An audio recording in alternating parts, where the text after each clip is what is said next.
Are you serious? Are you serious? Well, today is October the 8th, 2014. It is the Feast of Tabernacles, and it is the second blood moon of a 4 blood moon tetrad. And actually this morning, Heidi and I got up very early, and Heidi did a great job recording the blood moon. We had a perfect view from our back, our porch, our patio out back.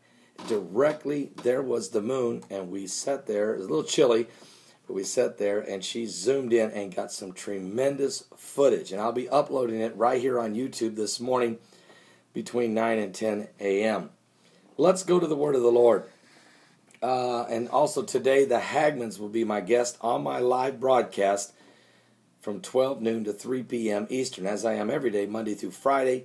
That's 12 to 3 p.m. Eastern. And then tonight, I'll be their guest on their show, the Hagman Report, as we'll be discussing the blood moon rising and the events going on around the world and how a very, very prophetic the things are that's happening. Their show is at the Hagman Report on Blog Talk Radio, and it begins at 8 p.m. Eastern until 11 p.m. All right, let's go to Luke chapter 21. I'd like to read some of this chapter. It really pertains to today for sure. In Luke chapter 21, verse 7, and they ask him, speaking about Jesus, they came to Jesus, the disciples, and they ask him, saying, Master, but when shall these things be? And what sign will there be when these things come to pass?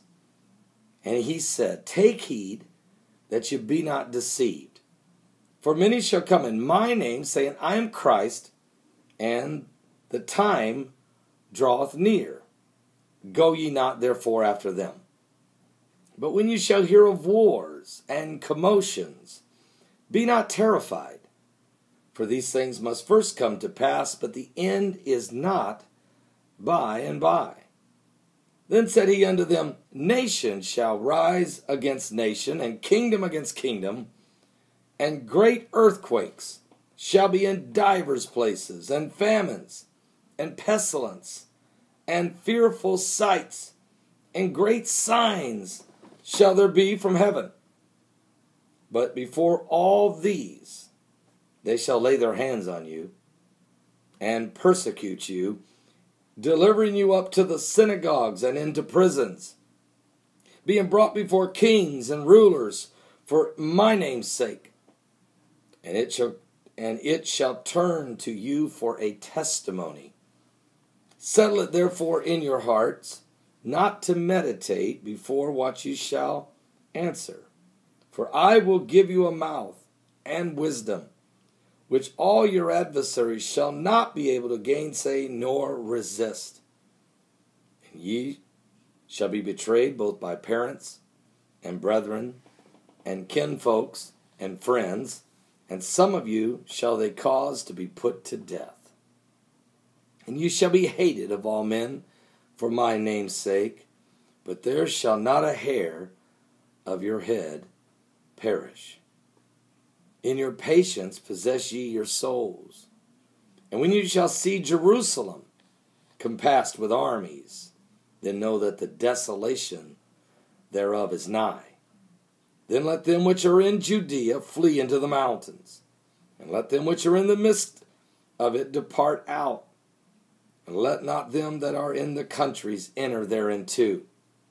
For these be the days of vengeance, that all things which are written may be fulfilled. But woe unto them that are with child, and to them that give suck in those days, for there shall be great distress in the land, and wrath upon this people. And they shall fall by the edge of the sword, and they shall be led away captive into all nations. And Jerusalem shall be trodden down of the Gentiles, until the time of the Gentiles be fulfilled. And there shall be signs in the sun, and in the moon, and in the stars, and upon the earth distress of nations, with perplexity, the sea and the waves roaring, men's hearts failing them for fear and for looking after those things which are coming on the earth. For the powers of heaven shall be shaken. And then shall they see the Son of Man coming in a cloud with power and great glory. When these things begin to come to pass, then look up, lift up your heads, for your redemption draweth nigh. He spake to them a parable.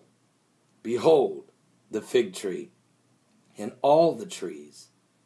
When they now shoot forth, you see and you know yourselves that summer is now nigh at hand. So likewise ye, when you shall see these things come to pass, know ye that the kingdom of God is nigh at hand. Verily I say unto you, this generation shall not pass away till all be fulfilled. Heaven and earth shall pass away, but my words shall not pass away. And take heed to yourselves, lest at any time your hearts be overcharged with surfeiting and drunkenness and the cares of this life, and so that day come upon you unawares. For as a snare shall it come on all them that dwell on the face of the whole earth. Watch ye therefore, and pray always, that ye may be accounted worthy to escape all these things that shall come to pass, and to stand before the Son of Man. This was a powerful, and let me finish. And in that day, and in the daytime, he was teaching in the temple. And at night he went out, and he abode in the mount, which is called the Mount of Olives. And all the people came early in the morning to the temple, to him in the temple, for to hear him. Folks, powerful chapter, Luke chapter 21. And as the second blood moon rises, we are in a very prophetic time. We're on the brink of the beast. We're on the edge of eternity. We're at the apocalyptic hour. Something biblical is going on with the signs of the second coming of Christ. Are you saved? Have you given your life to Jesus? Because we can see the fig tree. We know the time is at hand. God bless.